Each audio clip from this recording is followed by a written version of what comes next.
हम सीधा अपने इस सेशन की शुरुआत करते हैं। और चूंकि प्रिंसिपल सेक्रेटरी उत्तर प्रदेश सरकार एग्रीकल्चर हमारे साथ हैं, तो रविंदर जी पहला सवाल आपसे ही करते हैं। सीधा सवाल यह है कि भाई सरकार का यह कहना है कि विकसित यूपी के लिए उनके अपने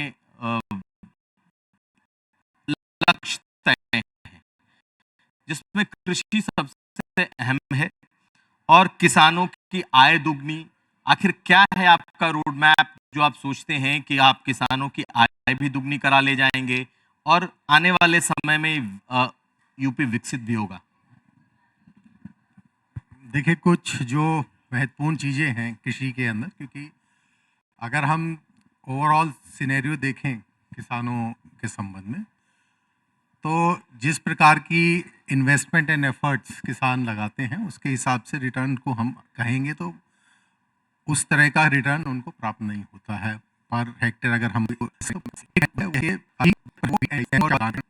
आय की लिमिटेशन है, हालांकि उससे उनको ये सुनिश्चित हो जाता है कि हाँ, जो इतनी आय आनी है वो आएगी, लेकिन तो उसमें एक सबसे इम्पोर्टेंट एस्पेक्ट जो है वो है डाइवर्सिफिकेशन का, कि उनको इस जो स्टैंडर्ड पैटर्न है इससे अलग ले जाया जाए। आपको लगता है उत्तर प्रदेश में ये सफल हो रहा है डाइवर्सिफिकेशन, या सिर्फ लोग आज भी गेहूं और चावल पर ही? नहीं, सिग्निफिकेंटली ये दोनों हमारी मेजर क्रॉप्स हैं। कुछ किसान जो हैं वो हॉर्टिकल्चर और एनिमल हस्बेंड्री में विशेष काम करने लगे हैं, और अगर आप देखें तो मेजर इनकम में जो ग्रोथ अगर किसान की आ सकती है तो horticulture and animal husbandry are two sectors which can significantly contribute. तो उन दोनों एरियाज में एम्फेसिस है हम लोगों की ओर से भी, जो हमारे एग्रीकल्चर सेक्टर के एंगल से होता है कि दालें और तिलहन, उस पर एम्फेसिस है और उसका एरिया हम लोग बढ़ाने पे लगे हैं। मक्का में बहुत अच्छा इंक्रीज आया है, विशेषकर से जब से नई डिस्टिलरीज लगी और एथेनॉल की अपॉर्चुनिटी लोगों को आई है। मक्का का इस जायद में जो अभी जायद गई 5 लाख हेक्टेयर का एरिया बढ़ा है उत्तर प्रदेश के अंदर। मक्का में रकबा बढ़ा है, मक्का में रकबा बढ़ा है और उससे इनकम लोगों की बढ़ी है। तो ये परिवर्तन आए हैं। उसके अलावा जो डाइवर्सिफिकेशन है, उसके अलावा एक इम्पॉर्टेंट एस्पेक्ट ये भी है कि लैंड में और सिंचाई के साधनों में इन्वेस्टमेंट करने की रिक्वायरमेंट है, लेकिन जो यूपी का किसान है वो एक्चुअल में बहुत छोटे साइज का किसान है और उसके लिए ये एक चैलेंज बन जाता है कि इवन जो गवर्नमेंट सब्सिडीज़ के संग भी उसको इन्वेस्ट करना है वो कई बार वो नहीं कर पाता है। तो वहाँ पर हम लोगों को नई टेक्नोलॉजीज़ लाके और बेटर स्कीम्स के माध्यम से उनको किस प्रकार से लैंड में इन्वेस्टमेंट की अपॉर्चुनिटी अवेलेबल कराएं, ताकि वो सिंचाई के जो नए साधन हैं, ड्रिप के या स्प्रिंकलर के, नई वैरायटीज़ के जो बीज हैं उनका यूटिलाइजेशन करें। और उसके अलावा जो अन्य नई तकनीक आ रही है जिसके माध्यम से वो नए तरह का फर्टिलाइज़र है, नैनो फर्टिलाइज़र आया है, या उनको दवाई डालने के नए ड्रोन के ये माध्यम आप से पहुंचा पा रहे हैं किसानों तक? अभी देखिए, इंटरवेंशन नॉर्मली गवर्नमेंट का जो होता है अदर देन फर्टिलाइजर्स, हम लोग ये मान के चलते हैं कि 10% के आसपास हम लोग इंटरवीन कर पा रहे हैं। तो बाकी जो सबसे इम्पोर्टेंट पार्ट है वो हमारा होता है एक्सटेंशन का, और जो हम 10% इंटरवीन करते हैं वो मुख्य रूप से इस एंगल से करते हैं कि एक कोई नई टेक्निक जो अभी लोग नहीं यूज़ कर रहे हैं उसको हम डेमोन्स्ट्रेट कर पाएँ, ताकि उसको देखकर जो बाकी लोग हैं वो भी बेनिफिट ले सके। ओवरऑल मानना ये है कि इस नई टेक्निक का अगर किसान यूज़ करेंगे तो उनको लाभ होगा, लेकिन जानकारी भी उनको ले जाने की ज़रूरत है और उनको उसके बेनिफिट्स शो करने की एक्चुअल में। तो हम लोग इससे डेमोन्स्ट्रेशंस जो लगाते हैं उनके माध्यम से किसान टेक्नोलॉजी यूज़ करेंगे, हम ये मान के चलते हैं। चलिए, अभी हम आप पर आएंगे फिर कितना विकसित हुआ, लेकिन चूंकि किसानी की बात निकली है तो हम सीधा बात करेंगे फिर वीएम सिंह साहब से। सिंह साहब, ये बताइए कि आप तो किसानों के आंदोलन के भी चेहरे रहे हैं। किसानी की बात तो हम करते हैं, लेकिन किसान क्या सचमुच समृद्ध हो रहा है आपको लगता है उत्तर प्रदेश में, या जो विकसित यूपी का लक्ष्य है उसमें किसान कितना विकसित है? अगर यूपी विकसित होगा तो देश होगा, और विकसित यूपी कैसे होगा अगर 60% किसान और मजदूर विकसित नहीं होंगे? बहुत सीधी बात है। सुबह के एक शो में मैं बैठा था, मैं देख रहा था, महिलाओं का था, उनने कहा महिला 50% होती हैं, इंटीग्रल पार्ट हैं, ऑब्वियसली इंटीग्रल पार्ट है। यहाँ तो 60-70% हैं और विकसित नहीं है। आप मुझे बता दें, एक किसान जो कहता मेरा बेटा खुशी खुशी खेती करता है, अभी जैसे मुझे बड़ा अच्छा लगता अगर आपने जैसे खेती के बारे ये है, किसानी के बारे ये पैनल है, आपने दूध के सेक्रेटरी को बुला लिया, एनुअल हस्बेंड्री को पूछेंगे उनसे भी। सुनिए, आपने एग्रीकल्चर बुला लिया, साथ अगर आप केन कमिश्नर को भी बुलाते या principal secretary sugar cane industries को बुलाते तो नहीं, सर, हमारे अलग-अलग पैनल में होंगे। एक पूरा खत्म हो जाता। ठीक। क्योंकि आज उत्तर प्रदेश के अंदर जो गेहूं का मिथ है या पैडी का मिथ है, आज सबसे ज्यादा आज गन्ना लगता है यहाँ पर।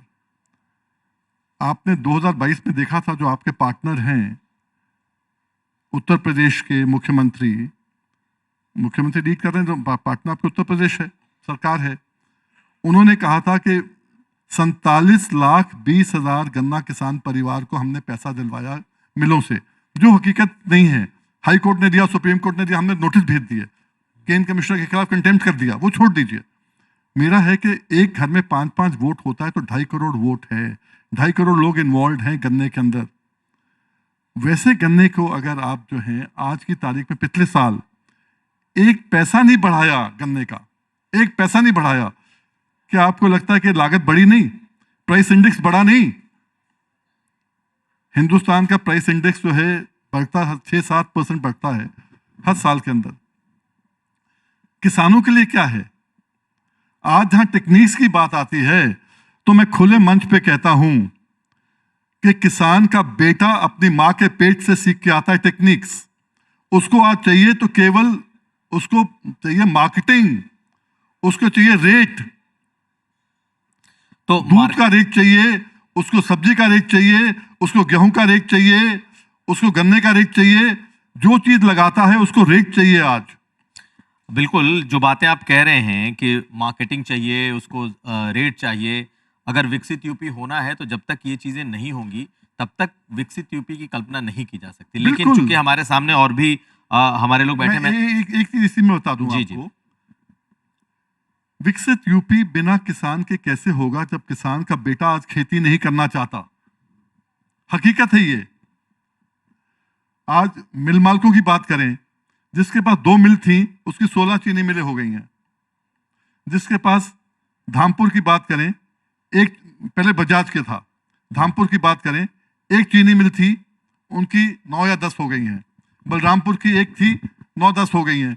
मुझे एक किसान बता दो देश के अंदर जिसके 2 बीघे थे या 1 बीघा था 10 बीघे हो गए हों। नहीं है। तो आज की तारीख में विकसित का डेवलपमेंट की कैसे बात कर रहे हैं आप? किसान को पीछे छोड़ के नहीं कर सकते आप बात। तो किसान को विकसित करने की बात आपने की वीएम सिंह साहब, हम सरकार से भी समझने की कोशिश करेंगे। अब मैं उनका एक जवाब ले लेता हूं आपसे, उसके बाद फिर आगे बढ़ेंगे, क्योंकि एग्रीकल्चर सेक्रेटरी आप हैं। जब किसानों को समृद्ध करने की अगर सवाल उठ रहा है तो किसान समृद्धि का क्या है आपके पास रोड मैप? देखिए, सबसे पहले जो मेन चीज़ इन्होंने कही कि गेहूं और धान जो है वो मेजर क्रॉप नहीं है। तो गेहूं की जब हम रबी में लगा रहे हैं तो 1 करोड़ हेक्टेयर हम लोग गेहूं लगा रहे हैं, 72 लाख हेक्टेयर का हम धान लगाते हैं और 29 लाख हेक्टेयर का हमारा गन्ना है। तो गन्ना एक इज़ अ मेजर क्रॉप, ऐसा नहीं है, and it's one of the most important cash crops today in UP. But दूसरी क्रॉप्स में एरिया काफ़ी है। और जो बात आपने कही, मैं एग्री करूंगा कि जब तक हम लोग किसानों डेवलप होती है उसके साथ साथ वो आता है। दूसरा पार्ट है कि जो काम वो कर रहे हैं आज की तारीख में, उसी में उनको आगे आपको लेके जाना है। और वहाँ पर जो एक आपको टेक्निक का यूज़ करके उनकी प्रोडक्टिविटी बढ़ाने, क्योंकि प्रोडक्टिव बढ़ाने का एक बड़ा चैलेंज है। और आज की तारीख में जो हम लोगों की प्रोडक्टिविटी है, ना तो नेशनल लेवल पे हाईएस्ट है और इंटरनेशनल लेवल पे तो और भी उसमें रिक्वायरमेंट है। तो उसमें हमको जो प्रोडक्टिविटी बढ़ानी है उसके लिए नए सीड्स और नई टेक्नोलॉजी दोनों इंपॉर्टेंट है। और उसको जब तक हम लेके किसानों के यहाँ पे एक्चुअल में इम्प्लीमेंट नहीं करा पाएंगे, तब तक ऑब्वियस सी बात है कि हम उनकी इनकम को जिस स्पीड से हमको बढ़ाना है वो नहीं कर पाएंगे। एक चैलेंज जो इस साल हम लोगों को आ रहा है गन्ने के में विशेषकर, जो वहाँ इनकी सबसे अच्छी वैरायटी थी उसमें रेड रोट की इशू आया है, तो हम उसमें भी हमको एक नई वैरायटी ढूंढने का है।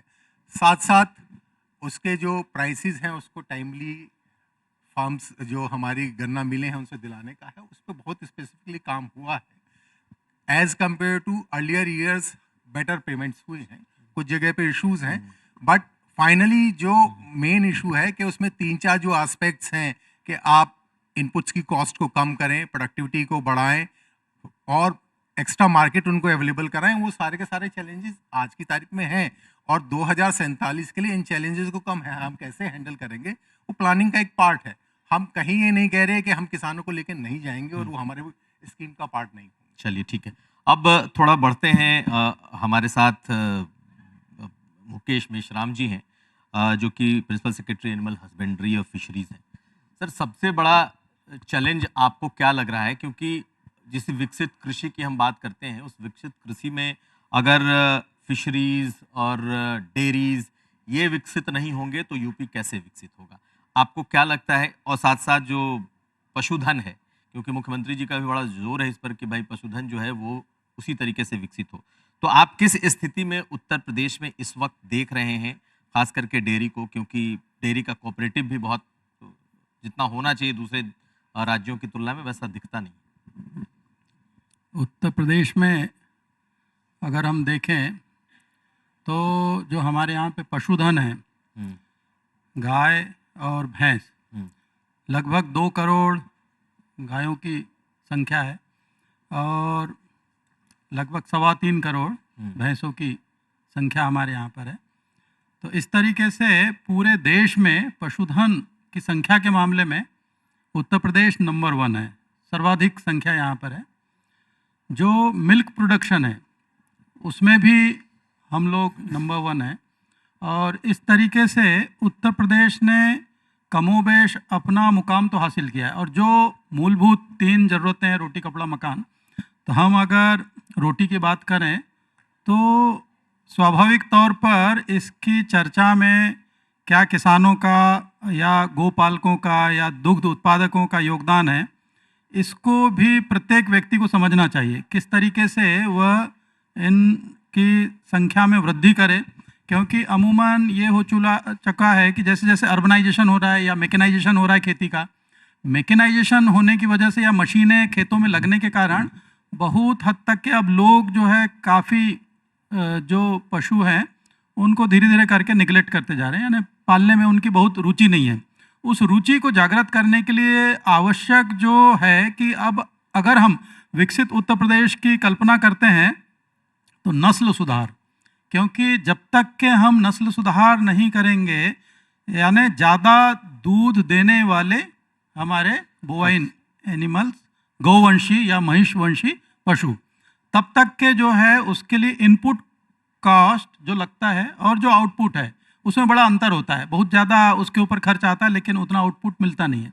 इस क्रम में ये रिसर्च ऑर्गेनाइजेशंस, यूनिवर्सिटीज़ और सभी को मिल करके एक डिफरेंट, एक जिस तरीके से कहते हैं ना हम लोग, एक वाइट क्रांति जो लाई गई थी, उसका ये सेकंड फेज हम लोगों को 2030 और 2047 को ध्यान में रख करके करने की आवश्यक है। एक सवाल मेरा इसमें बीच में आता है कि जब आप कहते हैं कि देश का सबसे ज़्यादा पशुधन हमारे पास है, लेकिन जब सबसे बड़ा पशुधन आपके पास है तो सबसे बड़ी डेयरी की कोऑपरेटिव कहाँ छूट रही है? क्यों आज उत्तर प्रदेश सबसे बड़ा दूध का डेयरी का कोऑपरेटिव नहीं बन पा रहा है? देखिए, अब अकेले सरकार ही दुग्ध जो उत्पादन से ले करके जो उसकी मार्केटिंग है उसमें लगने की आवश्यकता नहीं है। आज की तारीख में लोगों के सामने बहुत सारे विकल्प भी रखे जाने चाहिए और उसी दृष्टि से उत्तर प्रदेश ने काम किया है। विभिन्न प्रबंधकीय कारणों की वजह से यद्यपि हमारा जो सरकारी कोऑपरेटिव सेक्टर है उसको थोड़ा सेटबैक रहा है, लेकिन अब उसका रिवाइवल हो रहा है। उसमें से बहुत सारे डेयरी के जो बड़े बड़े प्लांट्स हैं उनको एनडीडीबी को दिया गया है चलाने के लिए। बाकी जगहों पे उसका मॉडर्नाइजेशन हम लोग कर रहे हैं और जो उसकी फुल कैपेसिटी है उस कैपेसिटी तक ले जाने के लिए हम किस तरीके से सारी की सारी दूध समितियों को रजिस्ट्रेशन करके और वहाँ तक लेकर के आए, इसके ऊपर काफ़ी काम चल रहा है। लगभग 8,000 से अधिक हमारे यहाँ पे दूध समितियाँ हैं, और अभी इस साल जो टारगेट हमको दिया गया था 2500 दूध समितियों को रजिस्टर करने का, तो प्रत्येक जनपद में 75 जनपदों में सभी जगह पे दूध समितियां हम लोग बना रहे हैं, उनका रजिस्ट्रेशन कर रहे हैं, और उनका लिंकेज जो है अब हम लोग जो है डेयरी में जहां प्रोडक्शन हम कर रहे हैं और जहां प्रोसेसिंग कर रहे हैं, उसकी मार्केटिंग कर रहे हैं, वहां तक के लिंकेज जो है अब करने जा रहे हैं, क्योंकि इसमें चारा जो है उसको भी गुणवत्तापरक मिले, इसके लिए कुछ काम करने की आवश्यकता है। क्योंकि अगर हम कहते हैं कि हमने अपने लिए FSDA बना दिया है कि भी अच्छी क्वालिटी का हमको गुणवत्तापरक भोजन मिलना चाहिए, पशुओं का भी ये राइट है कि उनको भी, क्योंकि नहीं तो विषाक्त चारा या विभिन्न प्रकार के जो उत्पाद होते हैं उसमें अगर स्टैंडर्डाइजेशन सही तरीके से फॉलो नहीं हुआ तो उनको भी तो नुकसान हो सकता है। तो इन सब के ऊपर एक साथ काम चल रहा है। ठीक है, मैं इस पर और भी आऊँगा यह सवाल लेकर, लेकिन आलोक सिन्हा साहब, आपसे मेरा सवाल है, क्योंकि आप फॉर्मर FCI के CMD रह चुके हैं, आपको क्या लगता है कि उत्तर प्रदेश, विकसित उत्तर प्रदेश की तरफ अगर हम देखते हैं आने वाले कुछ सालों में, 30 से लेकर 47 तक, अभी भी तकरीबन 1 आध दशक की बात है, तो कितना संतुष्ट हैं कि क्या उत्तर प्रदेश उस दिशा में है कि वो विकसित उत्तर प्रदेश बन जाए? स्टोरेज में अभी कमी है, और DBT को अगर हम देखें तो DBT भी उस तरीके से नहीं है जिस तरीके से विकसित राज्यों में है, खास करके डायरेक्ट बैंक ट्रांसफर की हम बात कर लें। ओके, थैंक यू जी। देखिए, जहाँ तक गेहूं और धान का प्रोक्योरमेंट का प्रश्न है, आई थिंक उसमें उत्तर प्रदेश में फाउंडेशन तो ले हो ही गया है, और पिछले 2-3 साल में जो डायरेक्ट बैंक ट्रांसफ़र किसानों के नाम पे होने लगा है, वो बहुत ही प्रगतिशील स्टेप है, क्योंकि इससे जो बिचौलिए हैं वो अपने आप ही घटते जाएंगे। लेकिन प्रोक्योरमेंट बाई FCI उसका भी एक लिमिट है, वो बियॉन्ड अ लिमिट वो नहीं जा सकता। तो उसलिए जो मुझे लगता है, हमें एक तो कृषि में थोड़ा डाइवर्सिफिकेशन की आवश्यकता है, जिसको बोलते हैं एक्सपोर्टेबल बोटिक फार्मिंग, वो करनी होगी। लेकिन उसको करने के लिए एक तो गवर्नमेंट को, किसी किसान को इंसेंटिव देना होगा, उनके लिए मार्केटिंग की सहूलियत देनी पड़ेगी, प्लस उनके लिए ये मार्केट को ढूंढना भी पड़ेगा। इसमें से कितनी चीजें आपको लग रही हैं सिन्हा साहब कि ये चीजें यूपी में अभी एग्जिस्ट कर रही हैं, या बिल्कुल उत्तर प्रदेश इस वक्त, चूंकि विकसित उत्तर प्रदेश की जब हम बात करेंगे तो इनको अगर हमें ढूंढना ही पड़ेगा, बनाना पड़ेगा, तब तो बहुत वक्त लगेंगे। क्या आपको लगता है कि राह पर है या नहीं? नहीं, राह पर है, लेकिन उत्तर प्रदेश बहुत ही बड़ी स्टेट है, उसमें एक मुश्त में पिन पॉइंट करना मुश्किल होगा। लेकिन मैं इसमें एक कैवेट ये डाल दूं कि हम जब गांव के बारे में बोलते हैं तो हमें एक चीज़ याद रखना चाहिए कि गांव का 80-90% जनसंख्या वो है जिनके पास या तो ज़मीन नहीं है, या ज़मीन इतना कम है कि उनके पास मार्केटेबल सरप्लस नहीं है। इसलिए FCI के पास कौन से किसान आते हैं? केवल वही टॉप 8 से 10% किसान। हमें ये रिकग्नाइज करना पड़ेगा कि गांव वालों में लैंड ओनिंग किसान तो केवल 10% है। हमें बाकी 90% के बारे में सोचना पड़ेगा, तो ही छोटे और सीमांत किसान जो होते हैं, जी हाँ, आखिर इनके लिए क्या है? विकसित यूपी में ये कहाँ ठहरते हैं? नहीं, अगर देयरफॉर अगर यहाँ बोटिक फार्मिंग और फार्मिंग में डाइवर्सिफिकेशन हो तो इनको भी ज़्यादा साधन मिलेगा। प्लस जो अर्बन फैसिलिटीज़ हैं उनको गांव में रेप्लिकेट करना पड़ेगा, जैसे कि गांव के स्कूल, गांव के हेल्थ सिस्टम्स, इनको बहुत ज़्यादा इम्प्रूवमेंट की ज़रूरत है, तो ही जो यूपी का, विकसित यूपी का जो सपना है वो पूरा हो पाएगा। ठीक है। VM सिंह साहब, आपने कहा कि भाई किसान अब क्या करे, उनके बच्चे किसानी नहीं करना चाहते, लेकिन चूंकि आप एक किसान नेता भी हैं, आप लॉ मेकर भी रहे हैं, और आप वो शख्स हैं जो कि उस एजिटेशन से इसलिए निकले क्योंकि कहीं ना कहीं आपको लग रहा था कि दिशा गलत है। एक नेता के नाते, एक लॉ मेकर के नाते, आपकी सोच क्या है उत्तर प्रदेश के, इस विकसित उत्तर प्रदेश को देखें तो आप क्या सोचते हैं कि कैसा होना चाहिए? मैं आपको बताता हूँ। पहले 2 चीज़ बता दूं मैं। पशुधन हमारे पास बहुत ज़्यादा है। रोड पे दिखता है छुट्टा जानवर, लोग समझ जाएंगे जो मैं बात कर रहा हूँ। छुट्टा जानवर जो है पशुधन के अंदर आ रहा है, नंबर 1। नंबर 2, गन्ने की बात करी गई कि रेड रॉट फैल रहा है इस साल। रेड रॉट पिछले 4 साल से फैल रहा है और वैरायटी है कॉम्बोटोर की 238, जो कॉम्बोटोर ने निकाली थी आज 12-13 साल पहले। हमारे रिसर्च सेंटर्स हैं, सिरोही है, लखनऊ में है, शाहजहाँपुर में है, मुजफ्फरनगर में है। वो क्या करते हैं कि हम अभी कॉम्बोटोर की वैरायटी जो है 12 साल 3 साल के बाद नहीं लगानी चाहिए उसको। आज मेड से मेड मिला के लोग लगा रहे हैं और स्प्रे पे स्प्रे कर रहे हैं, पैसा मुफ्त में खोरी में पैसा जा रहा है और उसका इलाज कोई नहीं है रेड रॉट का अभी। पर हकीकत यह है कि what is the government doing? Government का काम है कि आपको जो है रास्ता दिखाना। आपके पास ब्लॉक लेवल से लेके हर लेवल तक लोग हैं, आप करिए ना।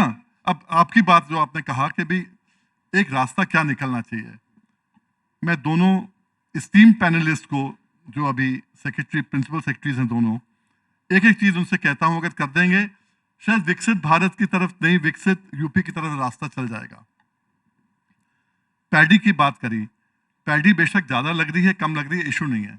इशू यह है कि मैं हाईकोर्ट गया था, सबको मालूम होगा आज से 25 साल पहले जो पहला आंदोलन एमएसपी का हुआ था पूरनपुर पीलीभीत से, हाईकोर्ट गया, सुप्रीम कोर्ट गया और मंडियों को तोड़वा के खुलवाकर, ताले खुलवाकर खरीद चालू कराई।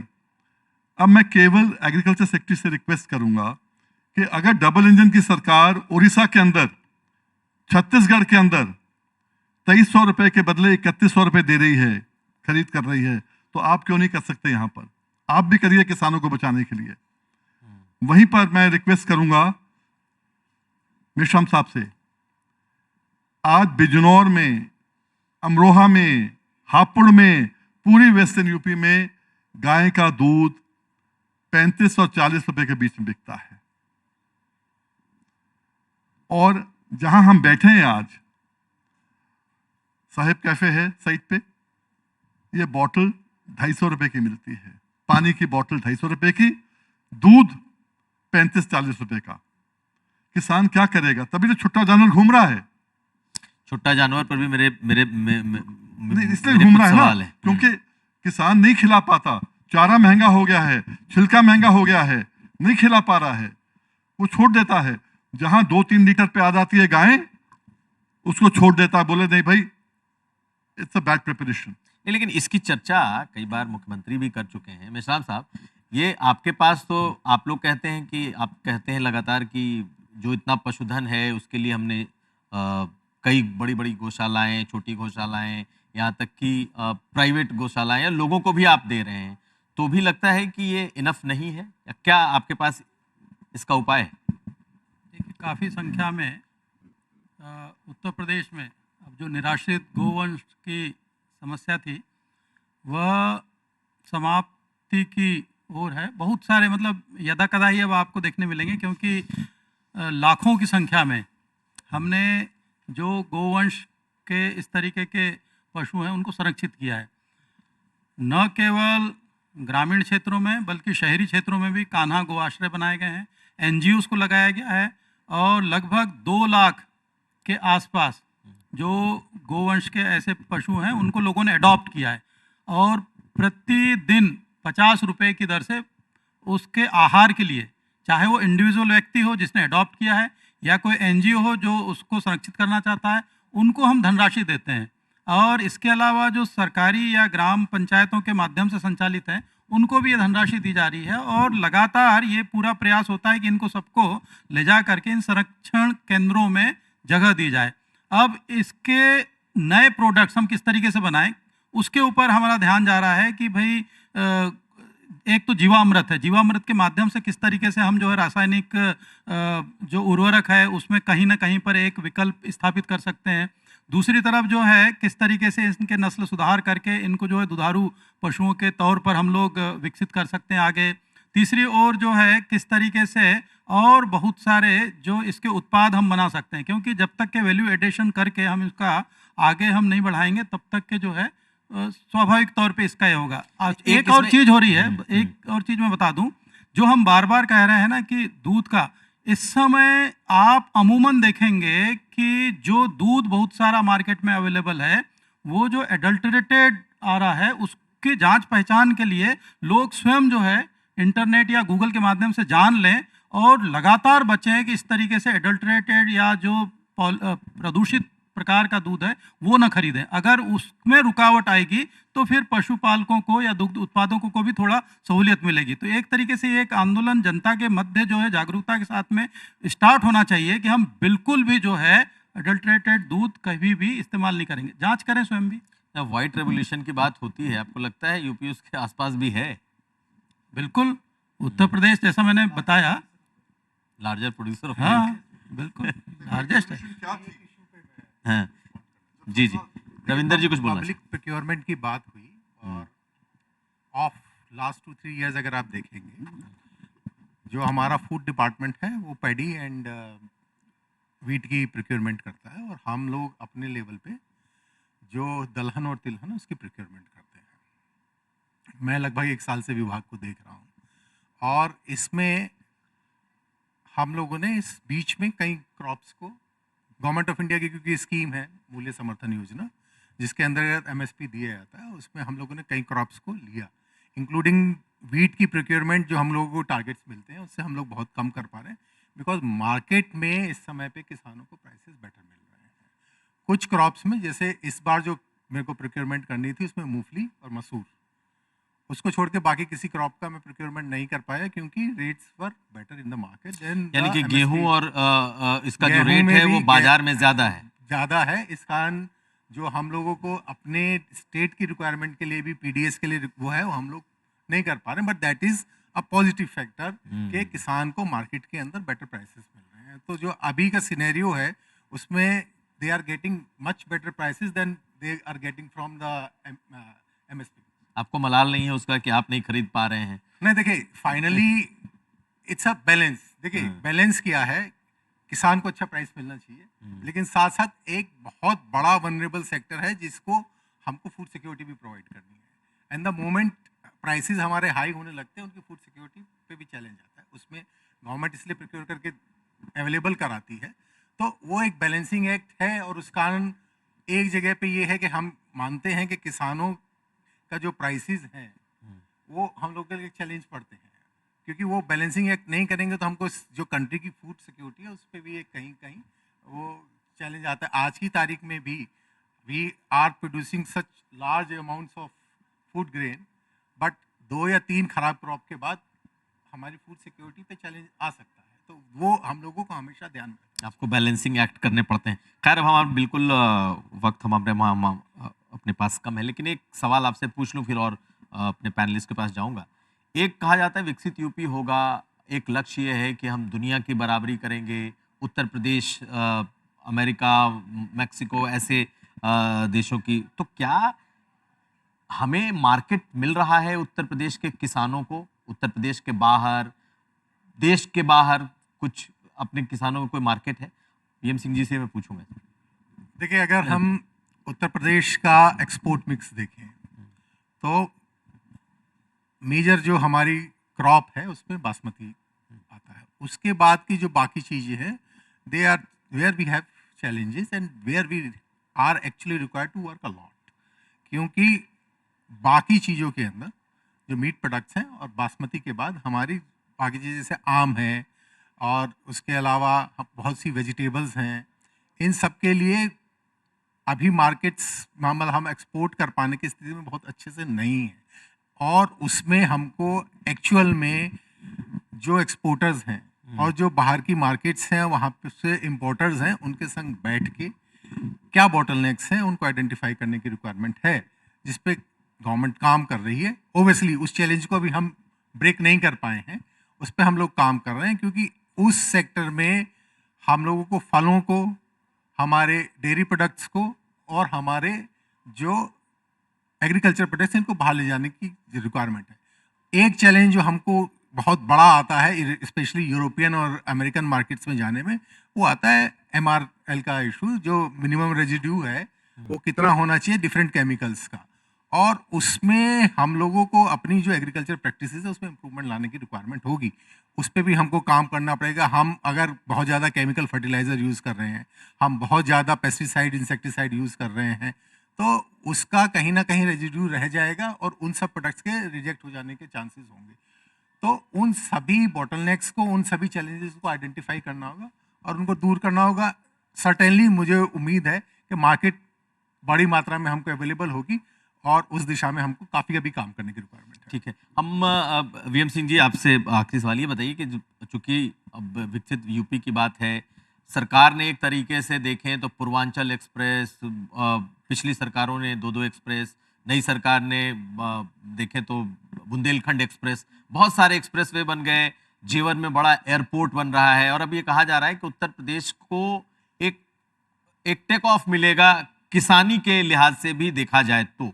आपको लगता है अगर किसानों मिलेगा- की समस्याओं के अलावा क्या आपको लगता है कि ये चीजें आने वाले समय में देखिए, अगर मिलेगा तो बड़ा अच्छा है, हम लोग तो बड़े खुश होंगे अगर मिलता है। जैसे मैंने कहा था, आपने भी कहा, मैंने आंदोलन छोड़ दिया जिस आंदोलन को मैंने शुरू किया कि भाई हमें अस्पताल तोड़ने नहीं आए हैं, मल्लम पट्टी कराने आए हैं।